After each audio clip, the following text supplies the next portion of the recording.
right off the bat. Get back out of the Oliver, right? moving quickly. This is a great comparison of Wanted to give you a background, a slightly different color of paint. Hey, I'm Dr. David King, husband, flower. Hey there, welcome back. In this video, we're going to review really quickly what we reviewed in the last video, and then we're going to talk about another concept that I'm excited to share with you. Again, I hope you're enjoying this content. I hope you're enjoying the learning process and the stretching that comes along with it. Please give me some commentary if you'd like any additional feedback or discussion along certain points and topics. I'm always happy to hear how things are going, how we can clarify things, and also what you might feel is valuable. So we just discussed a moment ago how lacking an anchor and being driven by the prevailing winds and tides can cause all sorts of issues for us long term. So let's dig into that again just really quickly. You know, the key that we're talking about here is making sure that we have a solid rooted foundation that's connected to principles that don't change, right? This swaying thing that oftentimes happens as a result of choices and influences, especially this stuff, social media, and influences from individuals around us, news programs, etc., etc. These things can be manipulated and manipulative. So ensure that we have strategic rivets, like the Levi's jeans analogy we talked about, that give us a tight connection, a bond, a weld to those principles, those foundations that will not be swayed based on public opinion. Okay, moving on. So now we're going to talk more about having an end vision and how purposeful creation requires foresight vision. So let me dig into that just a little bit. So foresight vision is something I think that's very valuable for us to have, meaning looking ahead into the future and envisioning what our future may look like. The key here is to be realistic. Let me read through some of these paragraphs and add some commentary. As we move forward in the process of development and creation of who and what we are and do, and remember, the creation process is also a discovery process. Discovery. It can be valuable to take into consideration what the end result of all this creation or discovery will look like.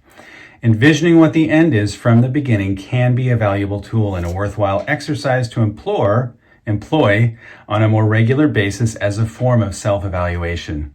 Caution should be exercised, though, as we want to be realistic in our preparation and anticipation of the future. There are times when it's absolutely appropriate to think outside of the box,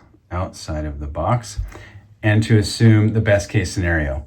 There are also times when a more circumspect approach with a very specific and cautious optimism could be or would be advised. As we begin moving forward toward actively creating and improving ourselves, specific and attainable and sustainable baby steps should be enumerated. The main point here is that purposeful creation, intentional adjustment, specific targeting of an end outcome needs to be measured, specific, sustainable, and planned.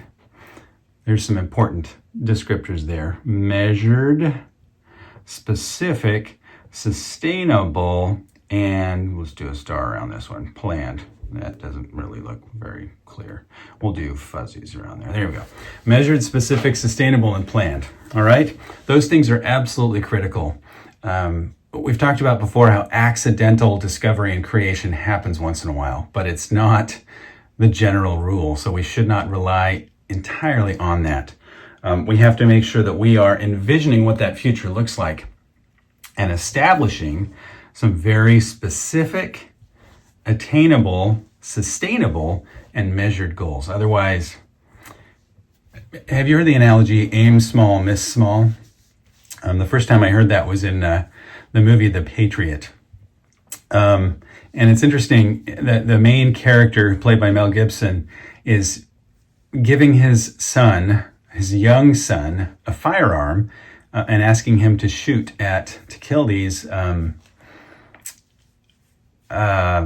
soldiers for the the English soldiers that are coming now to take over and destroy his farm. So imagine this, a man who has fought and, experienced the horror of war and death, now handing a firearm to his young son, and all the emotion that's entailed in that.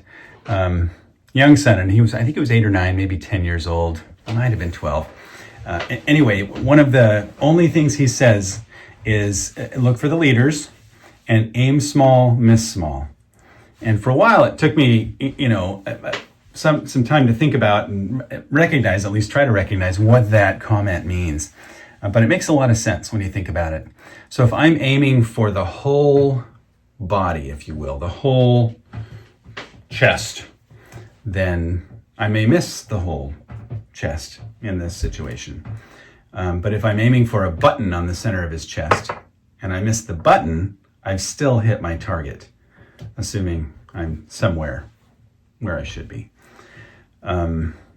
Now, killing people isn't necessarily the analogy we want to use here, but let's break it down to how it would work in our individual lives.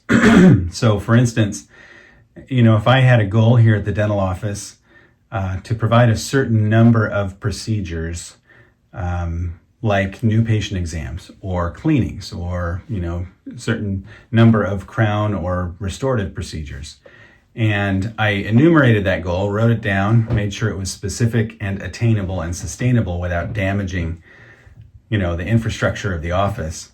It'd be much easier to attain if it was very specific and written down. Now, if I just say to do as much as possible, yes, that's a goal. It's not very specific and it won't necessarily yield the success that we're looking for. Because if I have a number, like 28 or whatever it is, and I miss that number and I get 26 or 27, that's great. If I just have this pie in the sky, meaning how many do I want to accomplish? Just a whole bunch. If I have this vision of just whatever I can do, as much as I can do, how do I know when I've succeeded, right? In some situations, having a goal that's that broad is helpful, but in most situations, it's not. Okay, now, probably most of you have heard this right here, this outside the box. Think outside the box. But I'm not sure many of you may know the image that goes along with it. So here is a box of 9 dots. Okay? The key now is to draw a box without lifting your pencil or pen and connect them all. I think it's in 4 lines, right? So here's 1 line, 2, 3, 4. Right? That didn't work. Let's try it this way. 1, 2, 3, 4. Nope, still have 2 of them. Let's try it another way. 1, 2, 3, 4. Nope. So that's not going to work. And if we're drawing straight lines, they all have to be connected. How are we going to do this? Come on. 1, 2, 3, 4. Nope, still leaves 1 out.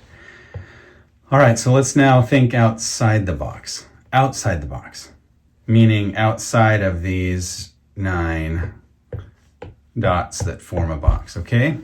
We're going to think outside of them. And let me demonstrate.